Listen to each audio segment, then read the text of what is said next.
Aloha and welcome to Elevating Motherhood. I'm so glad you're here.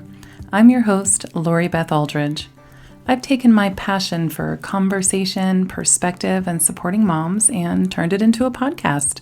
My goal is to talk openly about motherhood, offer new ideas, and help moms find their confidence in this busy and sometimes overwhelming world we live in. We're going to dive deep, open up, and elevate motherhood. Thanks for being here with me. Let's get started.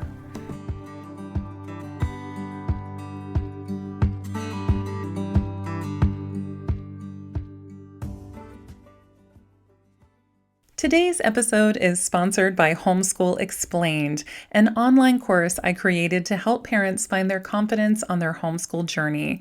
I used to teach in-person workshops here on Maui to help families gather all the information and resources they needed, answer all their questions, alleviate common concerns, and help them get organized as they started homeschooling.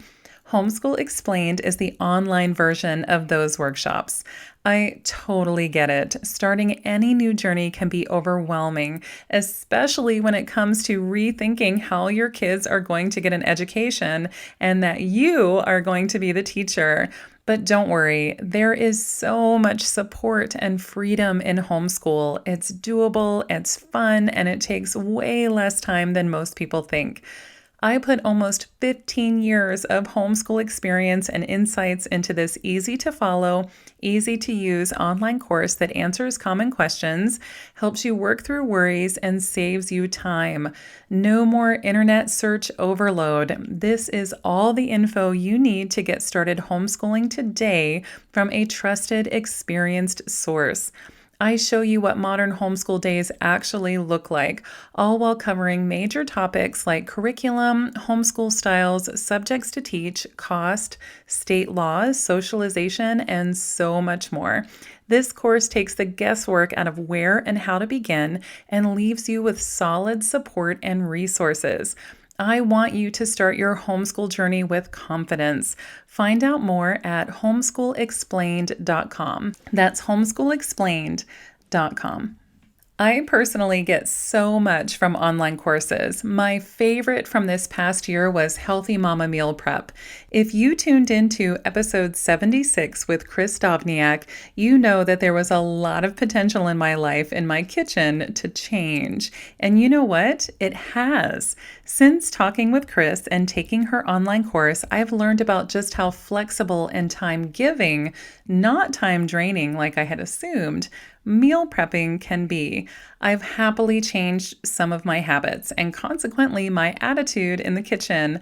I have organized my pantry, prepped veggies without wasting them because I actually know how I'm going to use them and when, and I have a better idea about how I can effectively and efficiently tackle meals throughout the week. And it's all thanks to the teachings and insights of holistic health coach, intuitive eating counselor, trained chef, and fellow mama, Chris Dovniak.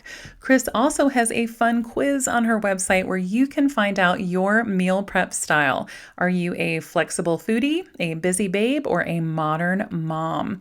Whichever you are, she has ideas for you. There is more information about that quiz and her course in the show notes, and be sure to use the code LORIBETH15, LORIBETH15 for 15% off your enrollment in the Healthy Mama Meal Prep course. You can sign up in the links in the show notes at elevatingmotherhood.com. Today's episode is so cool. I have my numerology chart read to me for the first time ever, and you get to hear my reactions to the results in real time. This is a wild conversation. Not only am I blown away by the accuracy of my chart, but I am so inspired by the ideas and conviction I feel after hearing it. My excitement is not me putting my faith in numerology or using it to replace my religious beliefs or anything like that. Not at all. This reading simply carries the same weight as other ways I've gotten to know myself better. Things like personality type indicators, like the enneagram and Meyers-Briggs. Although I will say I do appreciate the presence of spiritual elements in numerology. This was so fun and insightful. It gave me a lot to think about on my own personal journey of figuring out who I am. And honestly, I feel 5 steps closer to my true self after this conversation. You can tell I'm really excited to talk with my good friend Nadia Bernardy, and the ideas are just flowing at a really fast pace as we unpack where we are in our own journeys and how stepping into our true selves helps us step out into the world as our true selves and serve others authentically. I'm so curious what you guys know about numerology and just signs and symbols in general. So I'm going to pop on Instagram today, the day that this episode airs, and ask you in my Instagram stories, do you see signs and symbolism in your life and in nature? And are any of those signs sometimes in the form of numbers for you? Do numbers speak to you? Are you someone who often sees groups of numbers together, often like 1111 on the clock or 555 on license plates and addresses and things like that? If so, you are going to love this conversation. And you're also going to love it if numbers don't pop out to you yet, or, maybe you're just curious. I really think you're going to like this. Our guest today, Nadia Bernardy, was with us in episode 7, one of the OG episodes of Elevating Motherhood, sharing with us about universal law.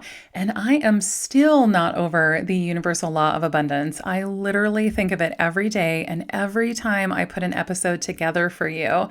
The confirmation in this conversation of that abundance and the importance of showing up as our true selves in the world. I mean, wow, I feel so affirmed in this podcast project of Elevating Motherhood and my work to support moms, and all from this reading of my chart. I mean, I'm blown away, floored, humbled, just all the feels. I want that kind of reassurance that knowledge and self-study can bring for you too. So I'll be sure to link to how you can have your numerology chart read too in today's show notes. Nadia Bernardy is an intuitive coach who helps people tap into their true gifts to create work that lights them up. She is the founder of Work and Woo and host of the Where Dreams Are Made podcast. She has been helping creative entrepreneurs share their gifts with the world since 2008. Without further ado, let's welcome the inspiring Nadia Bernardy to the show. Aloha, Nadia. Welcome back to the show. I'm so stoked you're here. Thank you so much for having me back, Lori. I'm really excited to be here too. Oh, this is awesome. My listeners already know a little bit about you from your episode about universal laws in episode 7. It was great. I still refer back to it. I still constantly, at least once during my week, be like, okay, law of abundance. Come on, got to get back to that. Law of attraction. All right, time to start, leaning into that a little bit more. So I do reference it a lot, and I highly encourage people to go back and listen to that. But catch us up on what's going on with you and share with our listeners what you're up to now. Yes, thank you so much. It's been a really beautiful process for me, especially in 2020, which I know has been such an unexpected year for so many of us, of just really stepping into what it is that I can do to help more people, to be able to guide people into what it is that they're truly meant to do, what they're feeling called towards. Mm-hmm. I feel like in the beginning of my business with Work and Woo, when I started it, it was really leaned more towards business and more mindset. And it is really more shifting into more of the spiritual personal development realm, which has been really, really beneficial for me, but then also the people that I've been working with. I'm finding that a lot of people are coming to me now, especially in this year of 2020, who are not really sure what they want to do next. They do have a beautiful, professional history. They've done a lot of beautiful things with their life, but they're not really sure what's next. And so I have felt even more called this year to just step into how I can help others move through this process, which is how I started really utilizing numerology. Mm-hmm. It really started off as more of a personal guide for me of how can I kind of connect back with myself and learn about myself. But then it's really started to transpire and how can I use this to help other people? And so that's really where I've been at. I've still am podcasting. I've been connecting with a lot of other beautiful founders and dreamers to help them share their stories as well, to help show people what is possible, that you really can step into what you feel called to do. It's not outside of yourself. It's available to all of us. And so just sharing more stories of other people who have already done it has been something that I felt very connected to this year. I felt very strongly pulled towards connecting with other people and sharing their stories to help as many people as I can. So that is awesome. And I am so struck by a couple of things that I would say our podcasts are very different. Yes. Our paths are very different. And yet hearing you talk, I have some of the same elements in my show. I have the entire Called to Create series that shows people, women, moms, like if you feel this call to create something or to do something or to start something, here are stories of women and other moms who have also done that. And how does they do that? So even though this is not technically a Call to Create episode, I think I'm just going to go ahead and stick it in the Call to Create section because ultimately that's what we're talking about. And creativity is so important. And there is this calling and people are feeling it and they're not able to pinpoint oftentimes what that is. But there's so much noise and distraction and motherhood duties that we're performing that I think it's easy for that to get lost in that. And then you talked about spiritual and personal development. I feel like one of the things I constantly talk about is that we are missing that spiritual side in motherhood. We're not honoring that or talking about it or acknowledging it because in our culture, we have sort of interchanged this notion of spirituality and religion. Or like you have to identify with a religion in order to be spiritual. And it's like, wait a minute, whoa. Actually, I think that we need to get back to basics and widen our lens when it comes to spirituality. And then also personal development. I mean, that's what I am trying to encourage moms to do all the time. That's what you and I are doing today is to do that personal development.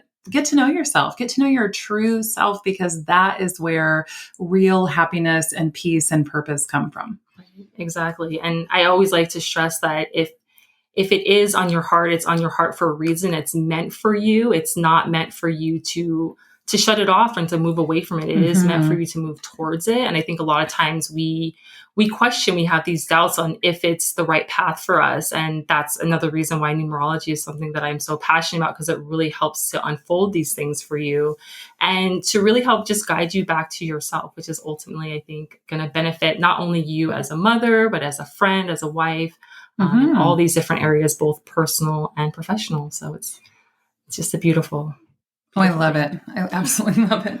Was there a moment that made you want to dive in and study this more? Was there like an aha moment or a series of events? Or, I mean, did you just wake up one day and was like, I'm going to study numerology? Well, it really honestly started back when I was in a job that had been a dream job for so long. And it really started to transition into this job that I was just not in alignment with. Yeah. And I felt this very strong calling to do something else, but I just lacked so much clarity on what this something was. And when it came to my work, I have always been someone that was very clear. I knew what I wanted to go to school for. I wasn't one of those people that was trying to figure out my major in college. I've always known. And so to be in my 30s, to have a family, be married, and living this life that I told myself I wanted to live, but then not feel like I was living to my fullest potential was just, it was just something different that I'd never experienced before. And so that really started my journey to connecting back to myself and really connecting to spirituality. And at first it really started with me realizing that there was these signs that were coming to me. I started to pay attention to when I was thinking about things that had to do with my work and where I should move into, I would start to see signs in nature.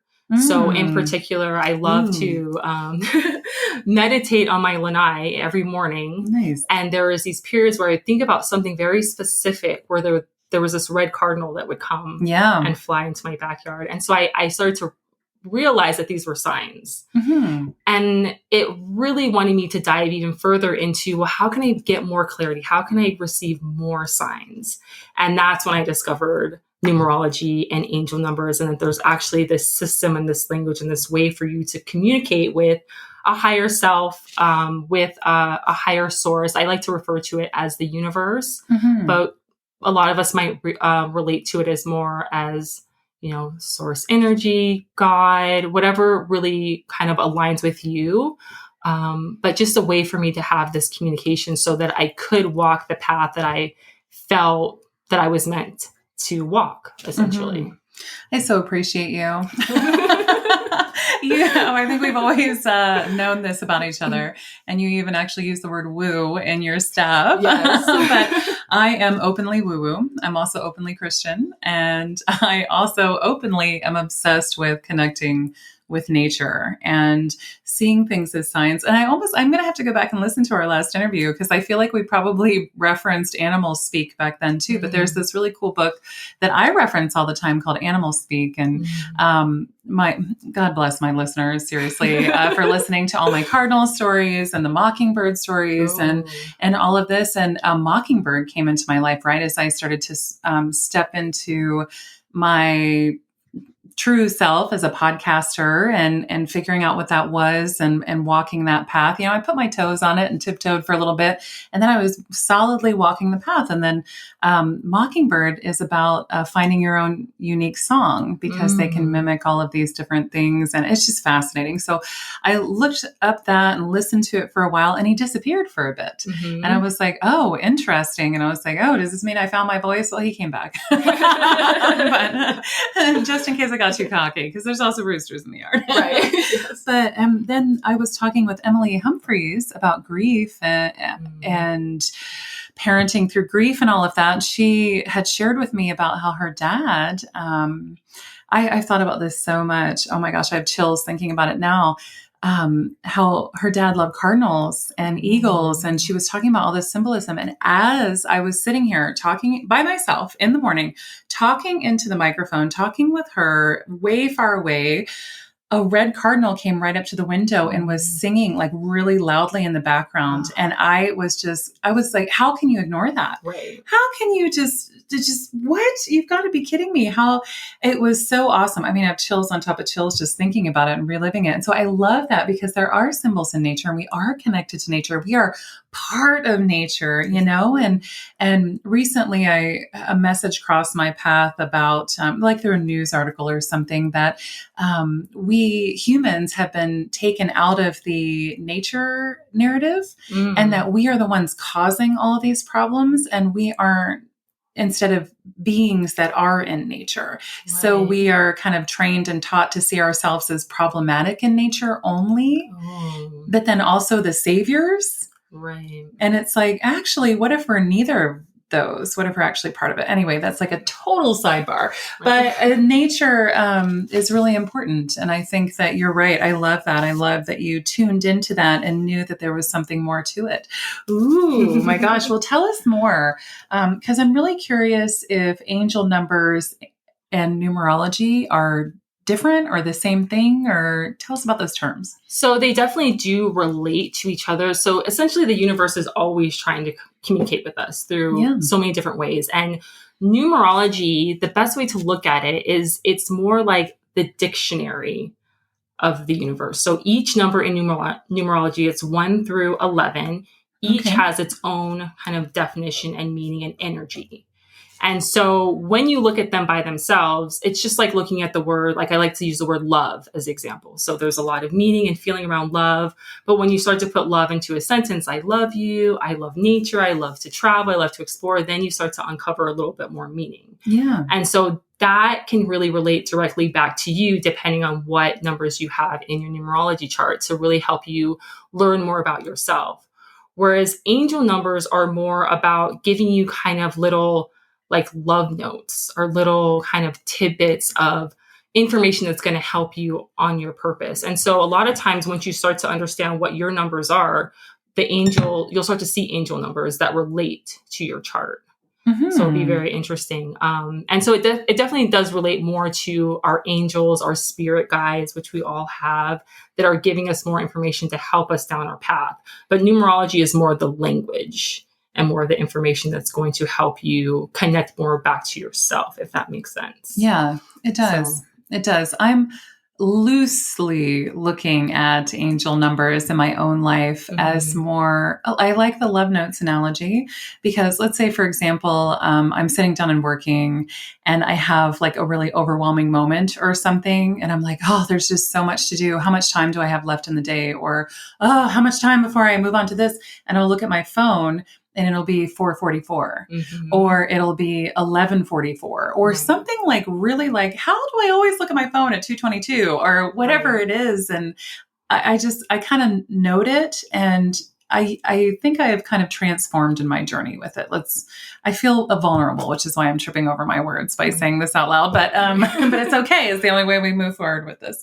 um I felt like I noticed it at first, and that's just sort of what I did. And I kind of dismissed it. And then I Mhm, moved into the whole like noticing it and then being obsessed with trying to figure out what it means and right, then being overwhelmed with all the information on the internet right. and all of it being contradictory. And I felt, I don't know, it's just so strange. And then I was like, never mind. It means something, but what? And Right. now I feel like I'm at the stage of like, oh, I was actually really overwhelmed a minute ago. And I was worried about how much time I had left in my day or how much time before I had to move on to this meeting. And now I'm seeing the numbers and I see that it's 11:44. And I'm just going to take that as a good sign Yes. and then rest in that peace without knowing what those numbers mean and then moving on. Right. Because I do feel like it's like a little tap of like, just a little reminder we're here and you're fine. Yes. No, it definitely is. It's definitely, that's why you will notice them at these kind of key little moments. It won't Yeah. just be, it's never at random. It's Yeah. always for a specific reason. Mhm. And so you will start to notice it when you're thinking about something, maybe about your work or about something that you've maybe kind of been struggling with. You will get these little signs. And it's really to help to reassure you, to guide you that you do have support. You don't have to do it all on your own. You can really like use the strengths that you have to move forward through anything that it is that you might have questions about or doubts about. And so it's really beautiful when you see the numbers, and it's really about you being open to receiving them, because you Okay. can't receive them if you don't truly connect or believe in it. But you can always ask for guidance. It's always available to you. And so it's just about you being open to receiving it. Hmm. And like I kind of touched on earlier, when you do know your numbers, especially in your numerology chart, you will start to see them in the angel numbers because they're helping to show you that you can step more into your strength Hmm. as it pertains to the numbers. And yeah, it's just really beautiful. And every single number, like I kind of touched on, has its own frequency, has its own energy. And so it's really about kind of understanding how the numbers work together and then how it relates back to you, because it is going Hmm. to be slightly different for all of us, depending on what it is that we're dealing with. Hmm. I think that you touched on a really good point of it has everything to do with strength. It's trying to Hmm. get us toward our strengths. Yes. Because I don't ever look down at my clock and be like, oh, it's 4:44. I feel so down, Right. like I Exactly. feel so held down. Like it's Yes. never that. It's never that. And I do feel like I'm trying to understand, but I hope that the peace is enough right now. Yeah. so, No, so it thank is. you. It Thank is. you. Well, I'd love actually to hear a little bit of history behind Mm. numerology because I don't know anything about it outside of my thanks messages every once in a while. Yes. Yes. So numerology, I love it so much. It's such this ancient, it's an ancient language. And the beautiful thing about it is that we are now bringing it more into, I like to refer to as modern spirituality, modern Okay. time. So it's kind of like we are really learning about where it all started, but then how can we make it part of today's society? Hmm. So it was originated in India between the 14th and 17th century. And it was embodied by 10 gurus who Hmm. each embodied each number. And so they didn't live at the same time. They lived kind of consecutively throughout this time period. And during this time in India, there was a lot of political unrest, a lot of war, a lot of challenges with the patriarchy. And these gurus really came in to help bring the light and to help show people that they can step into their own path and their own purpose in life, which of course the powers that be didn't necessarily like that, because they wanted everyone to kind of be a part of the same mindset, in a sense, or be towards the same goal. But we are all humans. We have free will. We are living our own experiences. And so the gurus really embodied this. And it's interesting because they all were sort of linked together. It was either the previous guru would appoint the next guru, or it was like the son of the previous guru. And by the time they got to the 10th one, it really was just this really challenging point in India where basically it was decided that all the information that was gathered through all 10 gurus would be collected into a book. And that we would just share this book with people, and they could sort of start to embody these 10 energies. And the 11th energy, which has to do with your ultimate soul purpose, your, in a sense, reaching kind of the highest height of spirituality, being kind of the perfect human, whatever that looks like. So there are 11 numbers in numerology. And because it was sort of collected in this book, and the gurus, that kind of phase of guruism phased out, for hundreds of years, it was lost.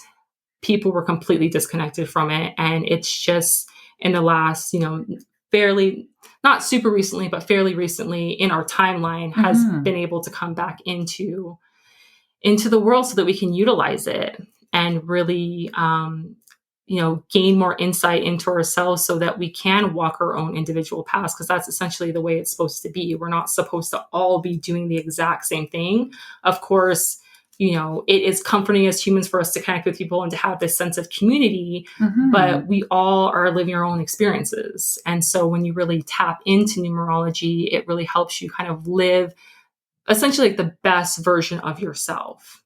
So, yeah. Fascinating.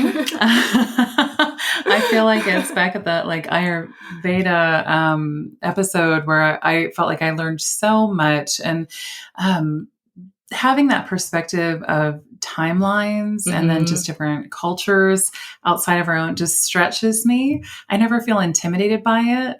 I feel curious about it. And I know that other people do too, but maybe we just haven't been taught to maybe verbalize it that way of like, wow, I actually find this very inspiring. I don't think it has to be like, you have to learn about it and then follow it, sort of thing. Instead, it's like, oh, wow, now I want to know more about, that's a totally different episode, but I want to know more about like why it was lost and how it was lost and who found it and, why it's coming back and why modern people believe it's coming back, and just because I'm sure there's so many interpretations. Which kind of brings me to my next question about its ties to spirituality. Like, do angel numbers and numerology have any ties to religion or faith or just spirituality in general? Help me unpack that. Right. So it's not necessarily tied to any specific religion. And you might see some similarities in religion and some things that maybe resonate with you. But it's really more about looking at kind of the power of the universe. So it's not really about, tying it to Christianity, or like, for example, I was raised Catholic. And so I very much have a very strong religious background in that sense. But it is meant to be, in a sense, I don't know if I would necessarily use the word separate from it, but it's not meant to challenge it in any way. It's just meant to kind of live on its own in this place of essentially just helping you with being able to live a more fulfilling life. And so not integrated with it and not challenging it. Exactly. Yeah. It's just, that makes sense. Yeah. It's living kind of in its own place. And something that you just kind of touched on just more about why it's coming into play now. So we were previously in what we refer to as the Piscean age, which is very masculine and the patriarchy. We are moving out of that. And so a lot of people question this, but the age of Aquarius, we are very much in. It's in the beginning stages of it. A lot of people have different timelines of when they think it starts.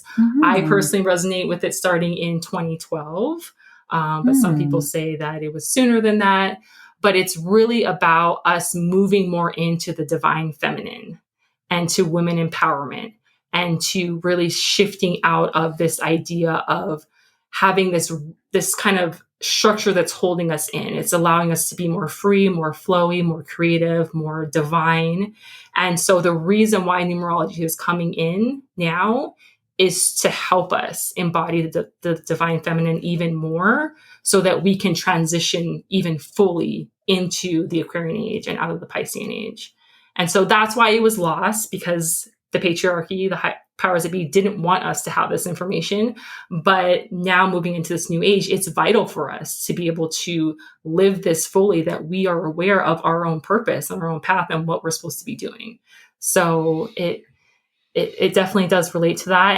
And that's why it was lost for so long, and people were so disconnected from it. And if you hear now, how many people, just especially in this year of 2020, where it's just been so unsettling, feeling like they don't know what to do next, feeling like they had this time, a lot of us, to just pause and to reflect and realize how disconnected we were from ourselves, because we were so busy. That was all to help us even further move into this age. And a lot of people now are very curious about spirituality and angel numbers and numerology and things of this nature that maybe they weren't really aware of before, because we were so caught up in kind of that hustle mentality and the go, and not really connecting back to ourselves, which is so needed. That's how you're able to live in your purpose, is if you know in your soul what it is that you're meant to be doing. That's how you can live the best possible life you can live. And if you don't know that, then that's when we get the term, lost souls, or people that feel like they're off their path, people that feel like they are doing work that is not in alignment with them. That's all because you're not connected back to yourself. So now, with the time that we're living in, with the state of the internet, the fact that we have access to all this information at our fingertips, and also the freedom to really create whatever it is that we want to create and share it with whoever needs it, is something that we didn't have previously. And this really is stepping into the Aquarian age and giving us more possibilities than we've ever had to be able to step into our path and create whatever it is that we want to create. And so, something that I have found to be a really strong pull for me in the work that I do is to help people realize that if they are unhappy with what it is that they are doing, it is easier now more than ever to create your own business, your own position online, your own personal brand. And we don't have to live in this state of struggling with what it is that we're doing, because it's all available to us. But yet, so many people are still living in that place, which shows me how much more this is just needed, and how much more it is really beneficial to get this information out, which, like I said, is easier now more than ever with everything that we have at our fingertips. Thank you for that perspective, for all the reasons. One, I feel like with that perspective, I would be happier showing up on social media, knowing that I'm part of this natural unfolding and this natural encouragement. And instead of constantly, I don't know, there's such a pull back and forth, right? Of like, this is really awesome. This is really bad for you. This is really inspiring. This is creating a lot of judgment, just constant versus culture. And I've never really felt part of that, but I feel like I get sucked into this push, pull. Should I be showing up? Should I be taking time off? Should I be pre-planning posts? Should I stay my organic self? All of this sort of stuff. And I feel like if I just pull all that back, put it all away, whatever metaphor I'm trying to look for here, just ignore it and just be true to myself, it kind of makes sense. Like the timeline that you're talking about, like 2012, I became a mom in 2013. I mean, talk about stepping into your divine feminine energy at the literal exact moment. And then elevating motherhood. Hello. I mean, you know how long I wrestled with a name and brainstormed and all of this. And then it just kind of clicked. But it took that long of an unfolding of me becoming a mother and working through all of these different things before I felt like it was time to start talking about it. And it's so funny because I feel like what I'm hearing you say is the age of Aquarius is something that's happening anyway. It's a natural unfolding that's happening anyway.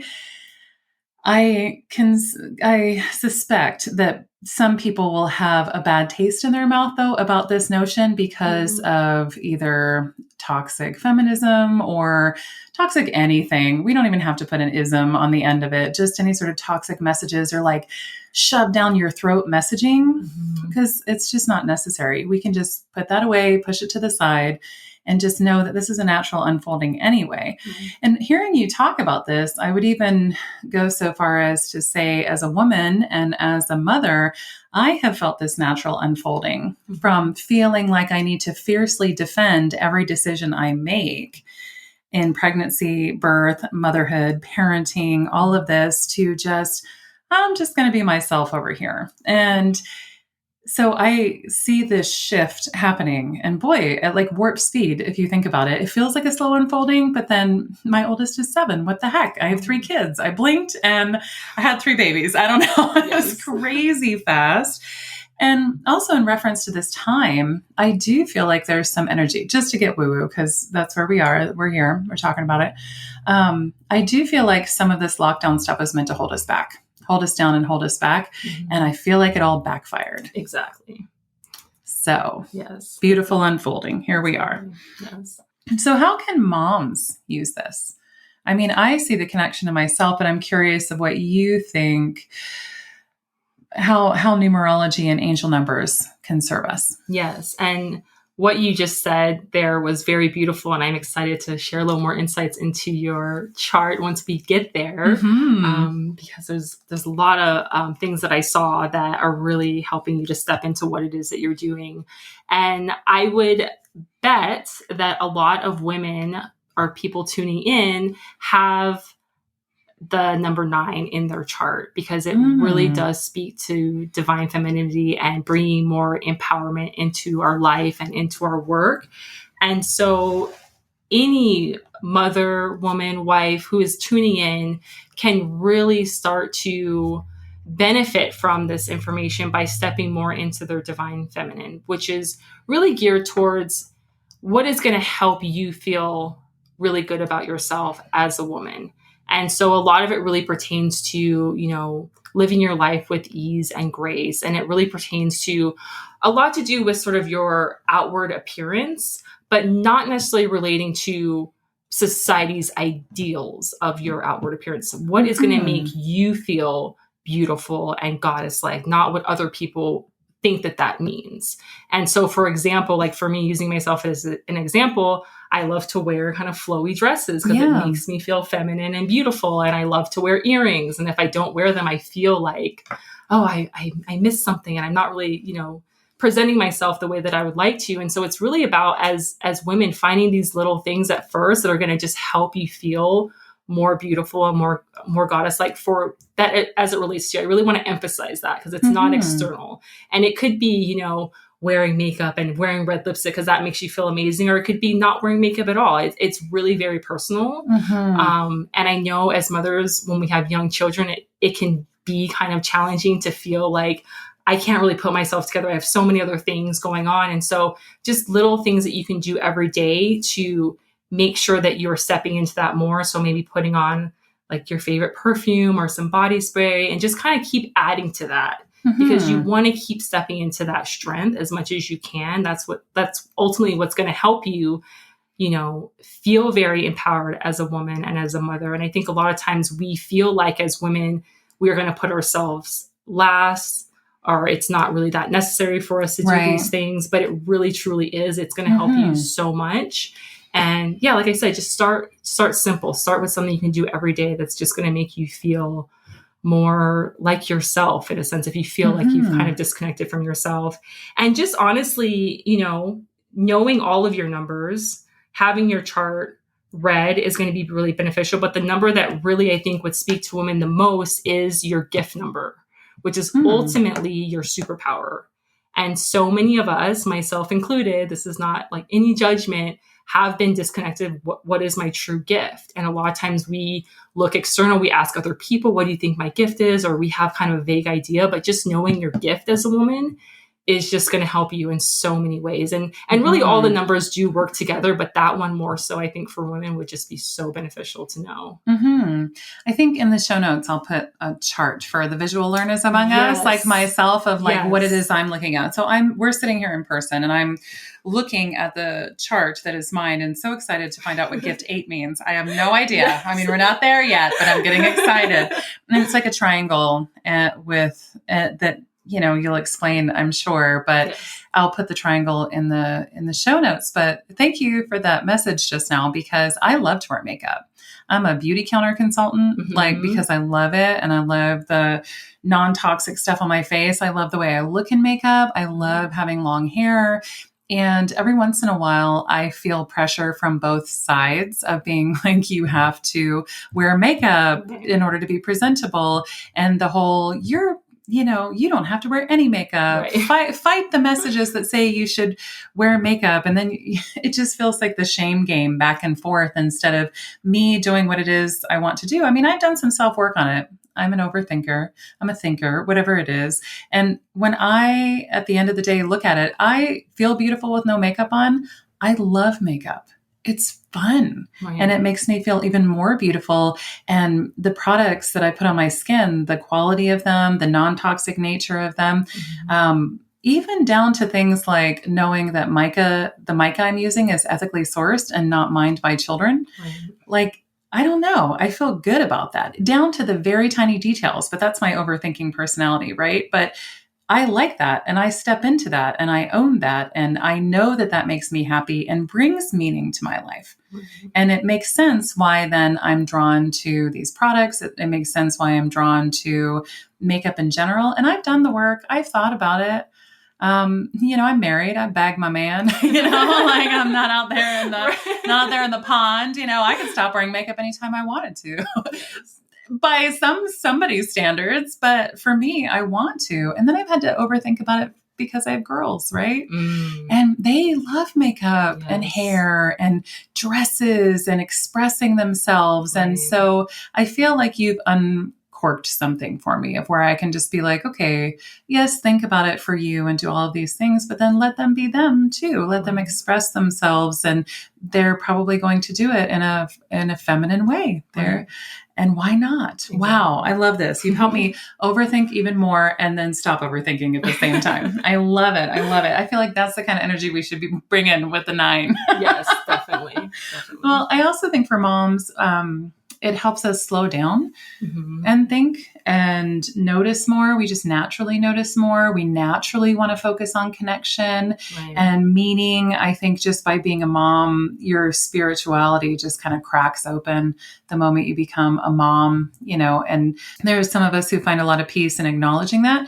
And there are some people who don't acknowledge it. We're all on our spiritual path, but I feel like this could give moms just one more avenue to explore that and maybe even like a safe space to explore spirituality if it's brand new to you, Yes. And the presentation of it. And then I also feel like I'm excited for this. I see it as an opportunity for me to focus on me and to get to know myself better and get to know my true self better. So whatever it is you're going to tell me about my chart, I see this as an opportunity to be like, yes, I feel so known, heard, loved, and understood. Or thank you for sharing that with me. That has nothing to do with me, but having that information still gets me closer to my true self. Right. So I think it's a win-win. Are angel numbers and numerology tied to universal law at all? So it's interesting that you brought that up, because the best way that I can really explain it is that numerology is more, it's the language. It's kind of the dictionary. It helps you decipher your own personal book in life. Angel numbers are, like I said, kind of those little love notes, kind of post-its, as you will, that's kind of helping you guide you on your path. And then universal laws is more like the guidebook that we can all live in and work by. And so when you look at some of the universal laws, for example, the universal law of gratitude, you can be grateful for where you are on your path, even if you feel a little bit unsettled, even if you feel on like not like you're doing exactly what you're supposed to be doing. You can still have gratitude for what you've accomplished so far. And so it's going to help you step more into your strength. Or if you look at the universal law of co-creation, which is my favorite universal law, once you start to really step into your purpose, what is your destiny, well, then you can start to co-create with the universe to be able to bring it into life and to come, in a sense, kind of like full circle with it. And so it's really kind of this additional, I feel like guide is just the best way I can say it, to just help you step into your strengths more. The universal law of abundance, which is available to all of us. I think it's my favorite. Yes, universal law. And it's very interesting because it kind of ties a little bit to your gift 8 here, which we're going to dive into. Okay. But yes, it's available to all of us. So it's, regardless of if it's in your chart or not, we can all step into living more abundant lives and really embodying your path and walking the path you're supposed to walk, and being open to receiving as much as you can receive, is just going to help you, like I said, step into your strength. Because with numerology, it's all about your challenge numbers and your strengths numbers, and we're trying to get you to your strengths. Okay. And so just really embodying these universal laws is going to help you move more towards that, if that clarifies it. Yeah, it does. That's good. I like the book analogy. And I'm not over the love notes thing. I think it's just so charming. And that's totally what it feels like. Well, as far as intuition goes, how much of intuition is involved in reading the numbers, or is there none because there's a dictionary? Right. So I'm really happy that you asked that question, because it is very much about looking at the numbers, how they work together. But what you are going to bring out of it is you are going to be using your intuition.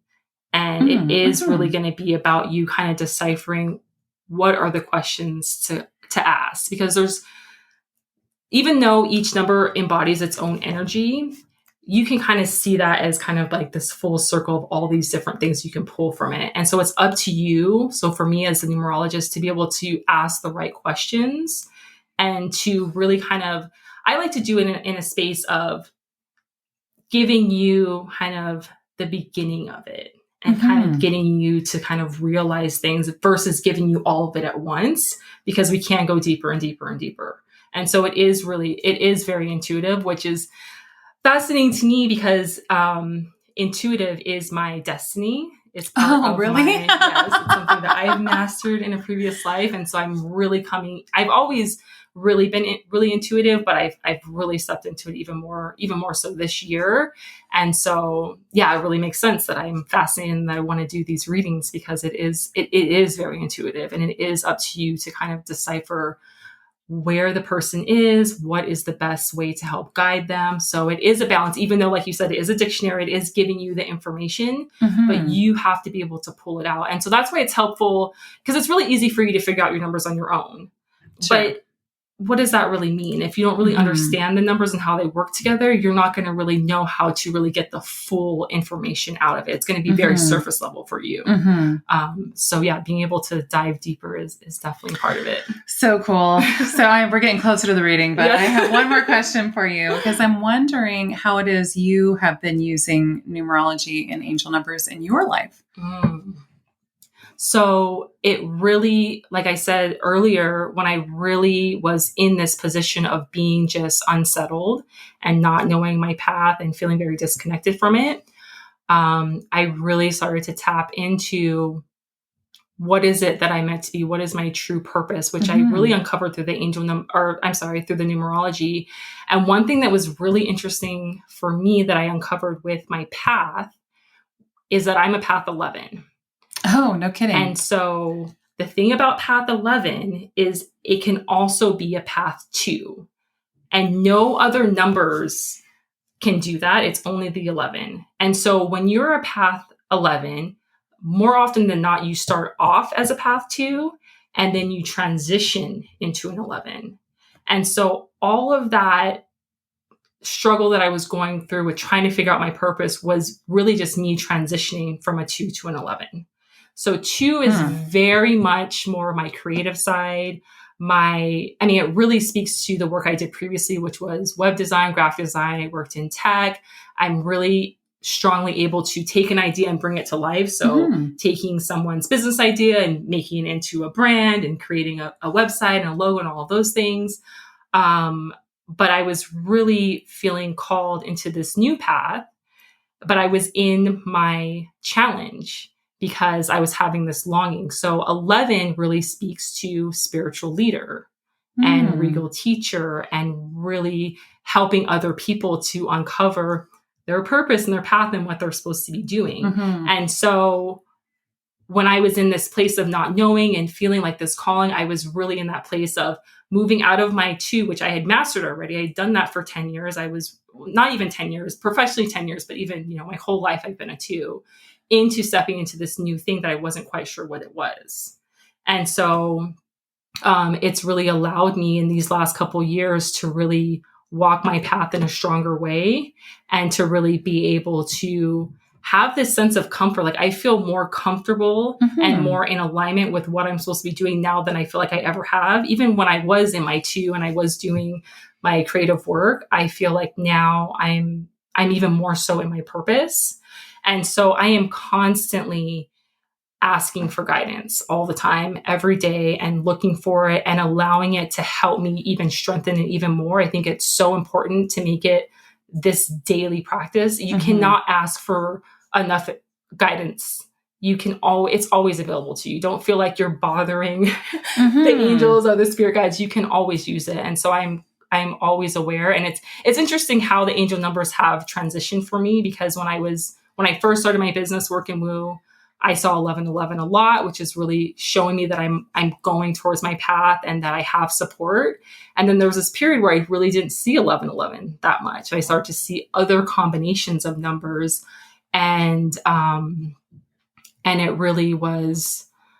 It's almost like you're taking it to the next level. The more and more you get into it, and the more and more you're open to receiving the numbers, it really helps to kind of build on each other.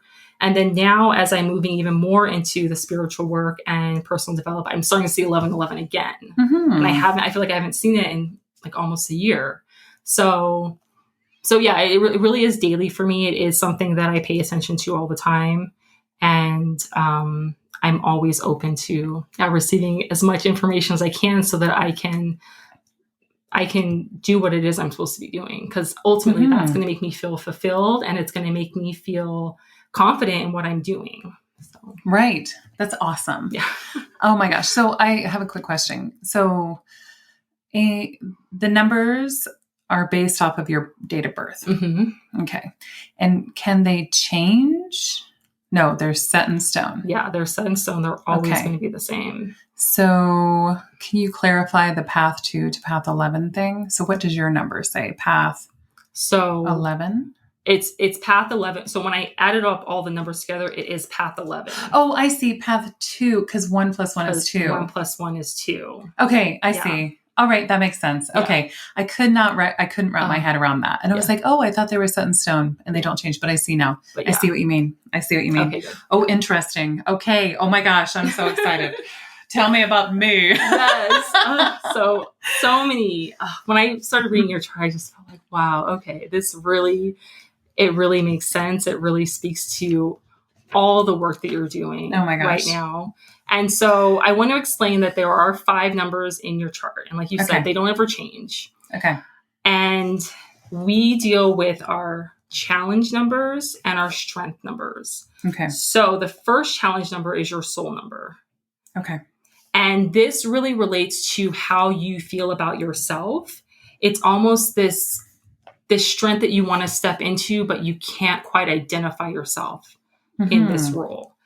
And then we have your karma number, which is your biggest challenge number. And so this pertains to external. How do other people view you?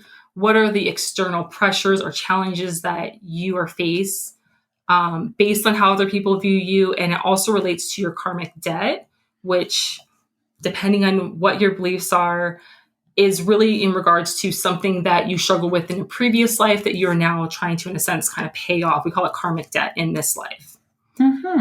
And then you have your destiny number, which is something that you mastered in a previous life that you were always going to come to. Okay, so that's a strength. So it's a strength.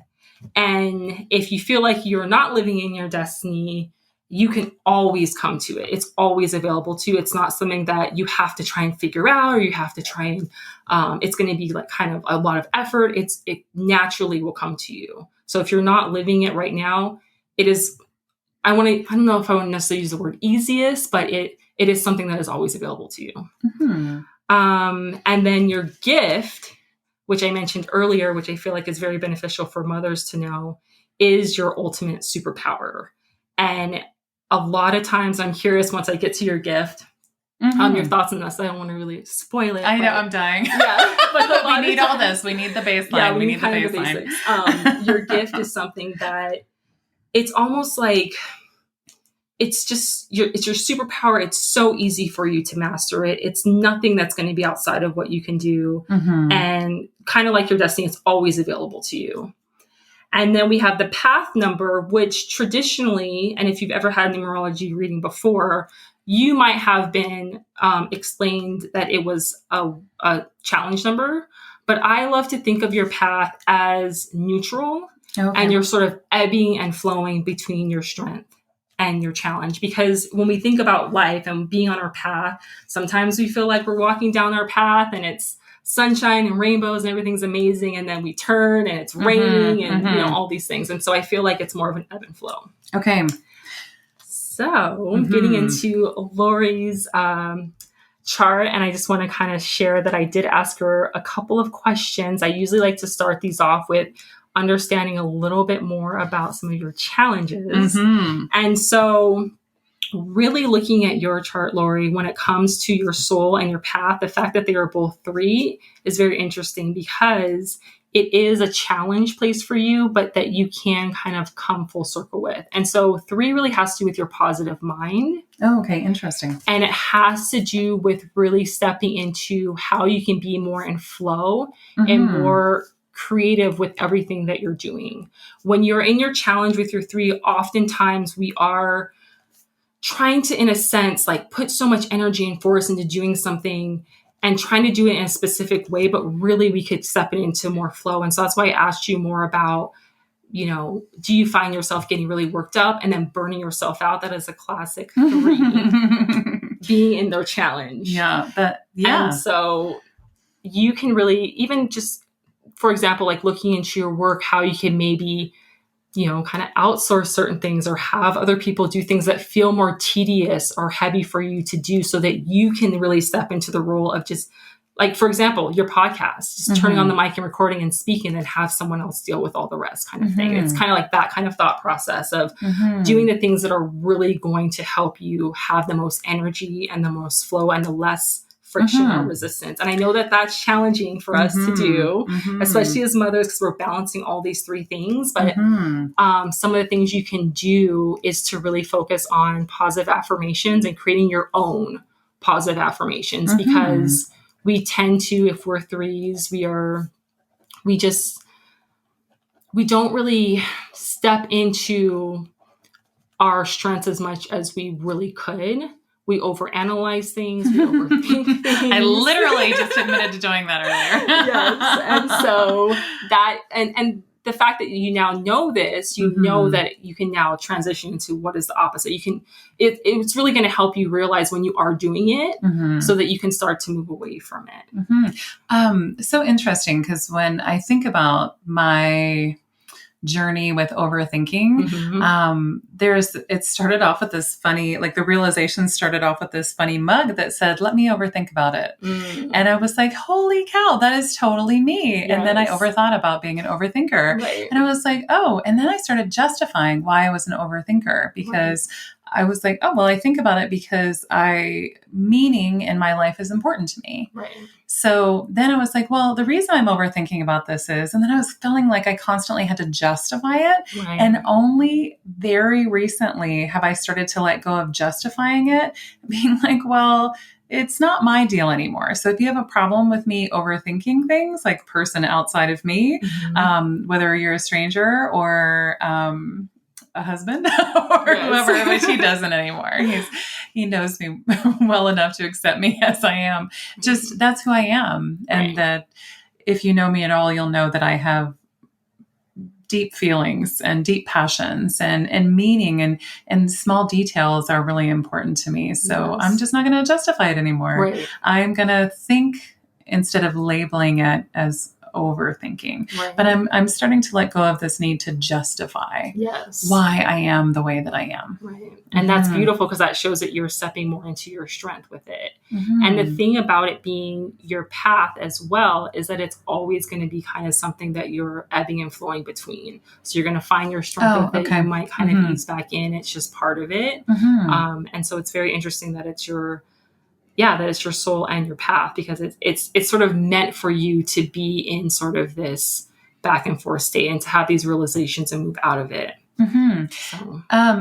I didn't notice it until you just pointed it out that on the triangle, my two bottom numbers are both the same and my two middle numbers are both the same. Is that common?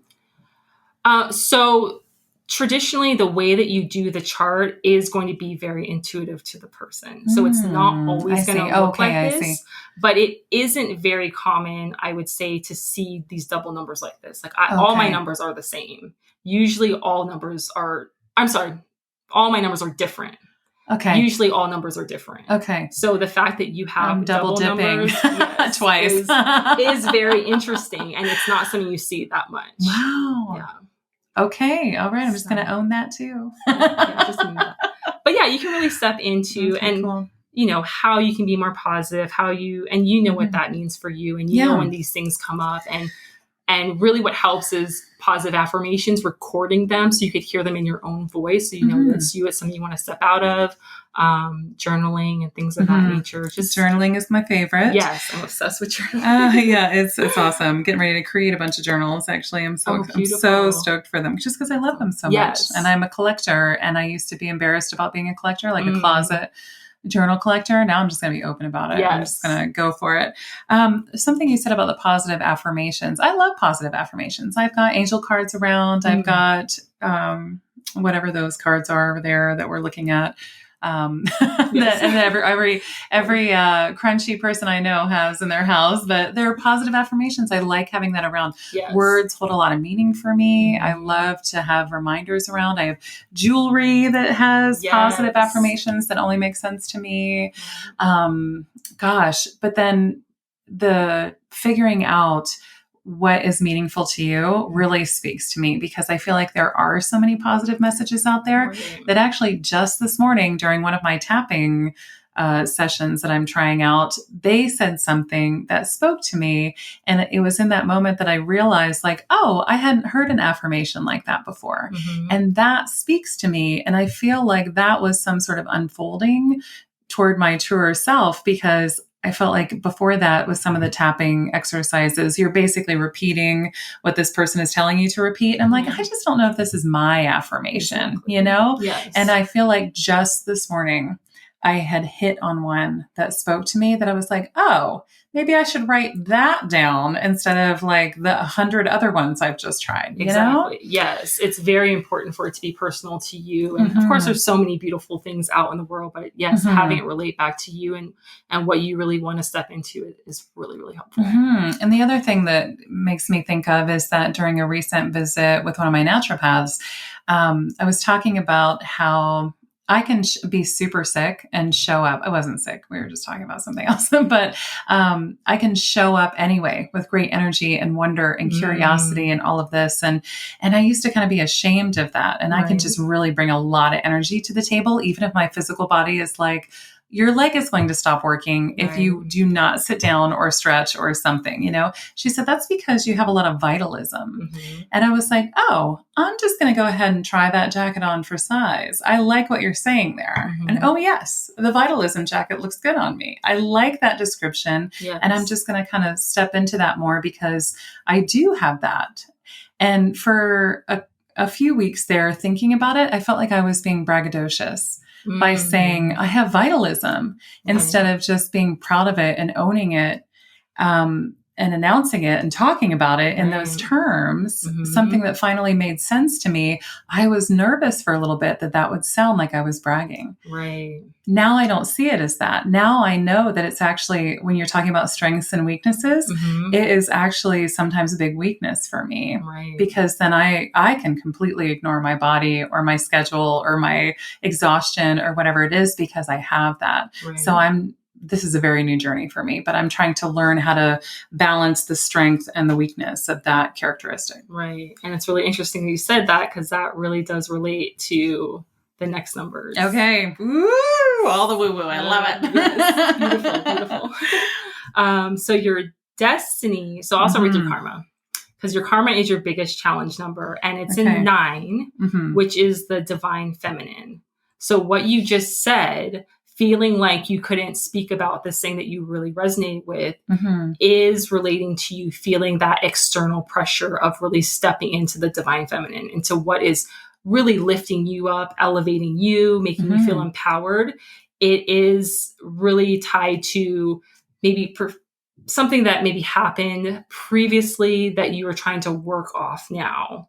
And so really stepping away from that and letting that go, like you said, you're already starting to do it, shows me that you're already stepping into your strength with that, because it is very much about how other people perceive us, really challenging what we truly believe and how much that holds us back. So if you're allowing it to hold you back, you're more in your challenge. But if you are able to step through it, then you are more in your strength in that, which relates to your destiny number, which is also 9. That's crazy. I love that you have all these double numbers happening. So your destiny number is something that you've mastered. And regardless of if you are dealing with it now in your current life and your current path, you will always come to it, like I said. So you are, with everything that you're doing, I seriously got chills when I was reading the chart, because with this podcast, with your work that you're doing, you are 100% stepping into divine feminine in a very strong way. And it's helping to, in a sense, kind of pay off any kind of negative challenges that are happening with it. And so it's really important for you to really pay attention to not, which is easier said than done, but not giving too much kind of sadness or kind of anger to any negativity that's happening, to acknowledge it. We know that it's negative. We know it's not something that we agree with. It's not something that we want to embody. But by getting really, in a sense, like, I don't know if anyone use the word triggered by it, but just upset, sad, or angry, you are, in a sense, like putting more fuel to that fire, which you do not want to do. You want to put more fuel into empowering women and mothers and lifting them up. That's right. And the fact that you're doing this now, as we are stepping into the Aquarian age, is really showing that this is really your purpose. Not to put too much pressure on you, but you are part of the movement of lifting us up, which I have very much felt in just being friends with you, with what you do with the Mama Group, and just everything you're doing to support women. You are really part of elevating. It's just, I'm getting chills. I know, I can't even believe it. It's what you were meant to do. And you are so in alignment with it. You're so much in your strength. And it's incredible. Oh, thanks. Really I'm going to try not to cry about it. It's not going to work. But I do. Every day I show up and do this without a shadow of doubt. I feel like I'm doing what it is I'm supposed to be doing. Yes. And every once in a while, I say without a shadow of doubt, but then it's almost like the noise of distraction of the outside world and exactly what you're saying of not giving fuel to that fire, not giving sadness or anger into, if I'm hearing it right, toward the 9 energies that I see that I kind of want to fight or any of that sort of motherhood stuff. Because there are moments I feel very conflicted. Yeah. I know that my true work, without a shadow of a doubt, is to elevate and to stay on that path and maintain that path. And that has unfolded as, I'll just give you a very recent example. Yeah. I just interviewed Mandy Irby, the birth nurse, and we're talking about improving birth culture. And I am extremely triggered by that. Yes. Right. And all of the trauma and all of the things that go along with it. I'm triggered by the lack of communication. I'm triggered by the disrespect. I want to call a spade a spade. I want to address it in a certain way. And I want to give into that, quite literally, sadness and anger surrounding motherhood and all things women and the way that we're disrespected.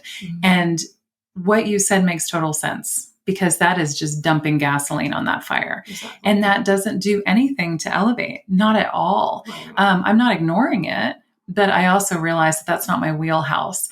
And if I find myself start to be drugged down by either personal trauma or any of that, and I try to mix it up too much, the elevation can't happen. Exactly. And so I have to keep finding ways to rebound from those lower moments and get back on the path that I'm supposed to be on. So that's why I say, without a shadow of a doubt, that's where I'm supposed to be. I do feel like, very specifically, my challenge is to stay on that path, because every time a meme is like thrown in my face by #momlife on Instagram, and I'm like, that is not what motherhood is about. Like, why are people sharing this crap? You know, and I get so low in that it's not my job to take on every single one of those memes. It's not my job to take on every single terrible birth story, you know, or pick it over absolutely everything. Instead, I've really got to be clear about what that looks like. Might involve picketing one day. I don't know, but I'm open to that if the path is clear. Yes. But it's so interesting because I actually wrote down while you were talking without even thinking about it. Like, I do feel I'd be okay with being a shepherd of the age of Aquarius. I would be okay with that. I'm totally okay with that. Wow. That is just so, and it makes sense. It even makes sense, like, where it is I come from, you know, and motherhood and how it's been presented to me in these enormous dichotomies. They're just so, I mean, I feel like I've seen the spectrum of stuff and of influence in my own personal life. So then it's just very interesting then to still be on this path. It feels good. Yeah. You know it. I mean, I feel like we're different people than when we met, honestly. Oh yeah, totally. Like stepping into this stuff. It's so good. Nadia, this is so good. Wow. And so you did ask me some questions. So the interesting part about all of this is that you did my chart and then just said, as part of the preparation for this episode, you were like, I'm just going to ask you a few questions. And every question you sent, I was like, I know you know me, but there is absolutely zero way you could know me with all the questions that you asked, specific to like my health, things I don't share. And then also things that I would never have talked about. So you had even mentioned things like, you know, are you overly pleasing? And I'm like, oh yeah, I've had to just really, it's an active struggle to break out of that people pleasing behavior and to be true to myself and to let go of, ooh, I'm having a visceral reaction. You know, I always talk about it on the show. My middle back tingled. I don't know what that means, but that was interesting. I felt like I need to just sit up a little straighter because my back was like, ooh, something's there. But I am a recovering people pleaser. And I do find myself holding back from talking about that and other things, or just topics in general, because I want to be a people pleaser. But instead of viewing it through that lens, I've started to view it through the lens of, how do I stay on that higher path? Right. You know, am I not talking about it because I'm trying to please people, or am I not talking about it because it's not part of the path? Right. It's not part of my purpose. And I feel like more and more and more, I've started to admit to myself the true reason for me not talking about certain topics is because it's just not part of my path. Right. And I don't need to take on everything. Right. Oh man, this is good. This is good. Tell me more. Tell me more. Oh, so the gift, which like I said earlier, would be beneficial for all of us to know. And I want to hear your reaction to this. Okay. So you are gift 8. Which represents the healer. Oh, okay. And so it is really about stepping into this role, again, not to put so much weight on your shoulders, but stepping in this role of, as it relates to your destiny, of really helping women to feel essentially better about themselves, more connected to themselves, and that they do have the power to stand up for the things that they want to stand up for. And that they, like you talked about birth, about having empowerment through giving birth, which is, yes, I mean, we could go into a whole thing about how women are treated and how unfortunate it is, but you are in a sense helping people to realize that there is this different way, there is this better way for us to focus on, and that it is available to all of us. And it also speaks to abundance. Oh, cool. It also speaks into bringing more wealth and health and just living a really full life. It is a very spiritually connected number. Cool. You have this relationship, this really strong, and however you want to refer to it, the universe, God, you have a really strong connection to it.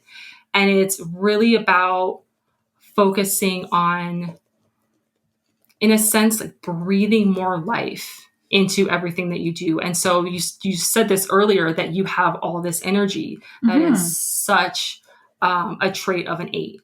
You have so much energy. It's almost like you have this backup. And I even wonder sometimes, how do you do all of these things? You have 3 kids and you're doing all, it's beautiful. It's unfolding because you have with the Infinity 8.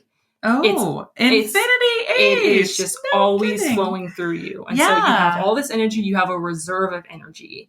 And so if you ever are feeling like perhaps you are depleted in energy in any way, or that you could be kind of fueling more energy into yourself, I would really encourage you to do breath work. I don't know if you've ever done breath work before. So lightly. Okay. Breath work light. Depending on where you feel about it. I'm curious to hear your thoughts about the 8, because people are usually have different reactions when they hear their gift. But it is your superpower. So it is something that, like I said, it's always available to you. And it's really up to you to fully embody it. Oh, yeah. Yeah. Oh, for sure. I'm like real happy with my results. Awesome. Because I do feel like there is that. And immediately when you said the healer, just that the words made me think about all kinds of things differently, because I'm on a healing health journey for myself. And I feel like it is totally possible. I feel like I've been absolutely pointed in the direction of the most appropriate healers in my life. And for me, that has looked like not allopathic medicine. It has looked like naturopaths, chiropractors, energy workers, all of that. That makes so much sense to me. And I feel like my best self when I'm working with other people who I would refer to as healers. And some of them, I think maybe only 2 or 3, but still, they identify as healers as well. And they know their role in that. And they've stepped into that. And it's awesome. I would be curious to know if that's their actual number or not, but that they have a very healing role, and they show up and that's what they do. And then I benefit from it. And there is like this kind of mutual respect, I think, with those people too. And I would like to heal motherhood for moms, because I hear all these messages and I'm like, wait, what? No, honey, no, there is another way. And that is literally the energy behind the podcast, is showing people that there is a different way. And my current challenge is actually when it comes to, ironically, like homeschool has brought a lot to the surface, where I'm going to swallow hard because I'm just going to be honest about it. And it's hard to say out loud because I'm still trying to figure out how to process it and how to present it. But when all this stuff started going down and everyone had to home educate their children, the broader societal message was there is no way that women can work and homeschool their children and be happy and do all of these things. And I got really excited because I was like, yes, you can. See, I have been working from home. I've been working with children. I've been having children while I'm working. You know, we've taken in another child, like all this stuff, and we're doing it and I'm happy. And yes, you can have this abundance, and it is possible. And basically I got told to shut up. And that I was making other moms look bad because I was one of the people who was quote unquote doing it all. And I didn't view it through that lens. And me living my life the way I am became challenging to other moms. And they felt, so that's why it was interesting. I'm thinking about what you said, like numerology and angel numbers doesn't challenge religion. It exists separate from it. I feel like there is this motherhood path, this motherhood journey, this way of being and thinking and believing that is separate from the toxic cultural messages that are actually the ones holding you back. And so I want to show people there are other options and that I'm living it. Yes. You know, I am a farm girl from the foothills of the Appalachian Mountains in rural Ohio across the border from West Virginia. And I live on Maui. And it's possible. Like my life is, you know, I've traveled the world. I've seen different things and it's possible. Mm-hmm. And so I do feel like part of how I show up is just me showing that it is possible, but not everyone's ready to receive that or to try on those glasses. And I am trying to show up and be helpful. And it is kind of hurtful sometimes when people are like, shut up and sit down. You're the exception or whatever, or you're privileged or you're this or you're that. And there are all these elements that play into it for sure. And I'm not denying them, but I also see that it's available to them too. And so that's why I go back and listen to Nadia's other episode about like, you know, good on her, the same for me. Yes. You know, I wish that people could maybe try on that lens of seeing things differently or trying things different way. But I also recognize that it would take a great leap of faith for someone to quit their job and start working from home, or, you know, when there's the details that could bog you down. And man, it's hard. It's hard to shift your mindset into that abundant stuff. So I really super identify with that of like, I am showing you there's this other way. Yes. And slowly over time with the podcast, I'm meeting other women, other moms who are doing the same thing. And we're over here saying, okay, there is this other way. Right. And we're trying to show you. And every once in a while, I'm not sure what it's going to take to help people, but I can't also control when other people are ready or not ready to see it. So the best thing I can do is show up as myself and do my work and I was telling Chris this morning, it's like a puzzle piece. I view the episodes as like a puzzle piece of like, okay, well, this happens to be a big like centerpiece on the puzzle, honestly, this episode, but it's one puzzle piece at a time, you know, because otherwise if I'm like, look at this whole puzzle, they're like, yeah. How long did it take you to put that puzzle together? You know, oh, well, my puzzle's not done. It is not even close to being done. But look, there's this really cool area over here. If you just show up and put in one puzzle piece at a time, you'll start to see the bigger picture. Things will fall into place, literally and figuratively. And I do feel like I have an abundance of energy. Yes. And I love the Infinity 8 thing. I don't know. I never saw it as like an infinity number. I was like, yeah, that's cool. I do feel that. And I feel like I recently stepped into that, you know, with my kids sort of sleeping through the night a little bit more. Yes. I used to think it was just fatigue. And then one day I realized that the energy wasn't running out. Exactly. And I did realize that. And then it had nothing to do with sleep and the amount of sleep I was or wasn't getting. Right. And I was like, oh, interesting. So I tapped into that. And I do see how that puts me in flow, if you will. And flow has okay, this is really long. I'm sorry, but I think it's important. That flow is something I've been dabbling with. But the perfectionist overthinker in me, the people pleaser in me, all of that flow, sometimes I felt like it's let me down because I've overcommitted and I've forgotten people, like I've forgotten appointments, or someone showed up at my door one day and I was like, I forgot you were coming. And this feels really important to you that you're here, you know, like it was very intentional for that person to come. And so it's like, oh gosh, I'm so sorry. I was just in this flow. And then I forgot I had this appointment, you know, and it wasn't the flow that let me down. Right. It was something in me, you know, I'm not sure how to balance those two. Yes. Do you have any thoughts on that? It is. I need a tip. No, it's definitely more about the balance because of course we live in this world where we are making schedules and appointments and things like that, which is not necessarily in the flow. So you are going to have to be really intentional about how you have these, in a sense, like moments or time where you're able to get into that flow so that you can, in a sense, function the best when you are kind of in a more like rigid schedule or appointments. So it is about balancing the two because it's hard for us to just, you know, kind of especially as being a creative myself and identifying with that, where you sit down, you want to do a project and you just want to work on it all day, but life doesn't necessarily allow you to do that. Yeah. And so it's really about bringing it in where you can, but realizing that there is going to be this kind of a little bit more of a back and forth to doing things a little bit more structured. Yeah, I hear you. Yeah. Thank you for that. That's very gracious of you.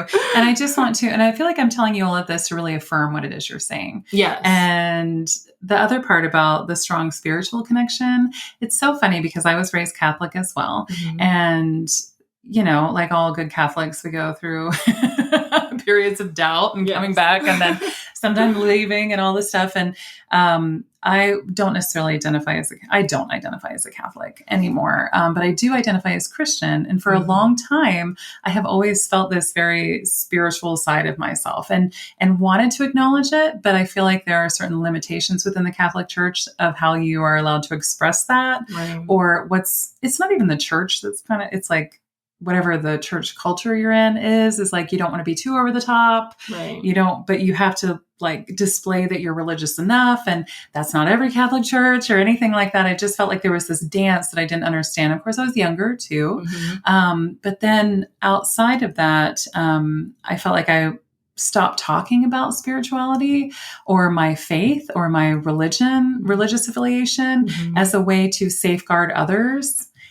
And then this past year, I was like, forget that. That is so ridiculous. Here I am talking about being true to yourself. And I have this very deep spiritual side to myself, and I am muting it for the sake of who?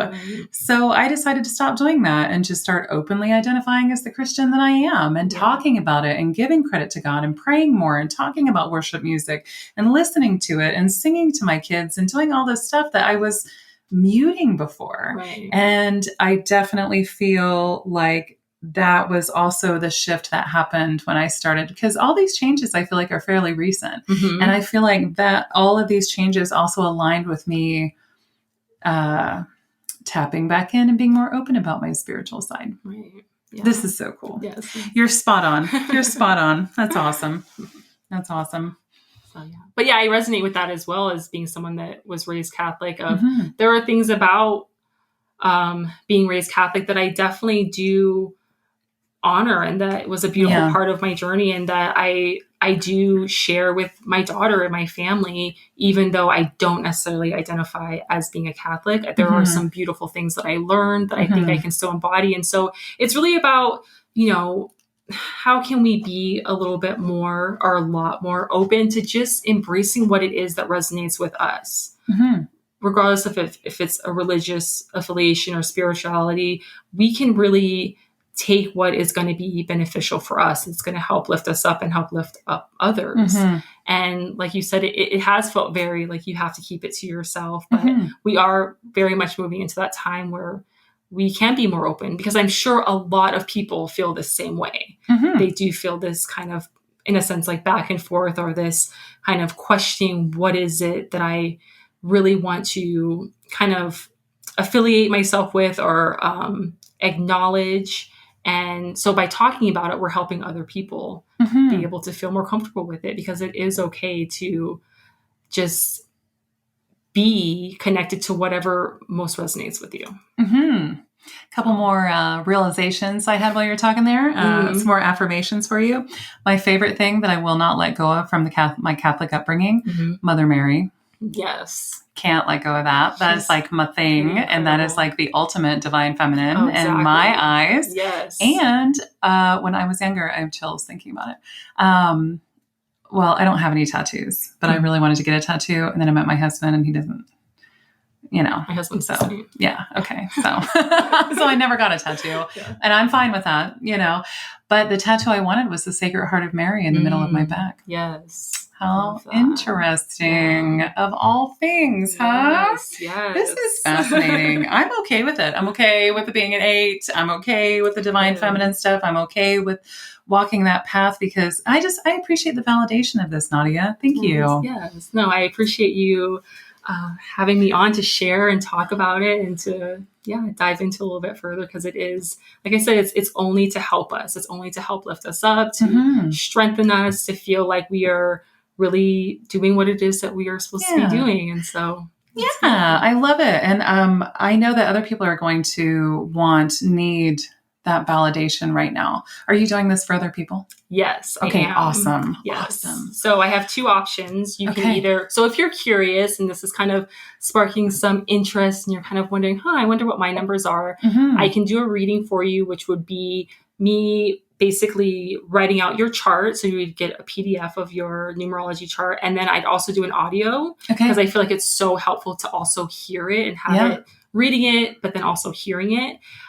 But if you are in a situation right now where you are feeling very off your path and you feel very disconnected and you're not sure where your gift is, you can also book a one-on-one reading with me as well, where we can start to kind of like what Lori and I just did, just talking it through and really working on where you are mostly in your strength versus your weakness or your challenges so that you can get back on path and be where you want to be. So two options available for you. So cool. I know my listeners are going to want to connect with you more. Where can they find you these days? So I do have my workandwoo.com website, but I also have NadiaBernardy.com. So either or, you can come and check me out. Cool. I'm also on Instagram at workandwoo. So come say hello there. I'm usually on Instagram for the most part. It's my favorite. It's going to be my new favorite. I'm actually transitioning to only Instagram. And I feel so relieved. True path stuff right there. I love it. I love that. Oh, Nadia, you are so awesome. This has just been such a gift. I really appreciate you. Thank you so much for having me on, Lori. It was my pleasure. That's it for this episode of Elevating Motherhood. Thanks again for spending your valuable time with me today. I hope you found some insight and inspiration, or maybe a little of both. If you liked today's show, please leave a review on iTunes. I use your feedback to plan future shows and cover topics that serve you. You can also connect with me on Instagram and Facebook. Links to those accounts are in the show notes. For more information, including today's show notes, head to elevatingmotherhood.com. That's elevatingmotherhood.com. Thanks again, Mama. I appreciate you.